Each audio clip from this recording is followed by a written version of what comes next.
आम्ही सगळ्या लढ्यांमध्ये होतो. पण त्या लढ्यांची शूटिंग म्हणजे ती पावसातली जी लढाई आहे पाण्यातली, आम्ही साडी लढाई, ती जवळजवळ आम्ही 8 का 9 दिवस शूट करत होतो. बापरे. आणि रोज सकाळी आम्ही जी सुरू झालं, सुरुवातीला ते त्यांनी पाऊस पडतोय लिटरली, एवढा चिखल होता आमचं, एवढ्या चिखलात आम्ही होतो उभे.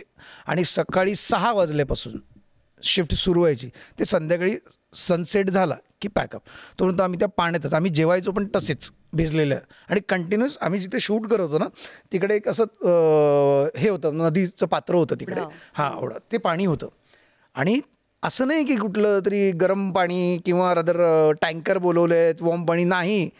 आम्ही ते थंडीचे दिवस होते आणि तिकडे त्याच्यात ते पंप लावले होते पाईप टाकून, आणि त्या नदीतलंच पाणी, फक्त लंच ब्रेकला आम्ही बाहेर पडायचो आणि उन्हात बसायचो. नंतर आम्ही त्या पाण्यातच सगळे बरं, त्या पाण्यात बऱ्याच वेळेला आपण ऐकतो ना मोठं, अरे वो बिस्लरी का पाणी उसका तालाब भरा है, उसमें ना है वो ऐसे पाणी में नाही. धोम धरणात आम्ही शूट केलं ना, म्हणजे एका ठिकाणी तिथे म्हशी येऊन आंघोळ, गावातली माणसं म्हशी आणून तिथे आंघोळ करायचे, बायकाहून कपडे धुवायच्या तिकडे. नंतर हे जे आमचे घोडे होते सेटवरचे, ते घोडे त्या पाण्यात सोडायचे, त्यांची लीद तिकडे पडलेली असायची. तिथे बाजूला आम्ही शूट करत होतो. जो पाण्यातनं येण्याचा सीन आहे, आम्ही सगळे पाण्यातनं येतो तेव्हा आम्ही त्या पाण्यात, विक्की कौशल सकट सगळे होते त्या पाण्यात.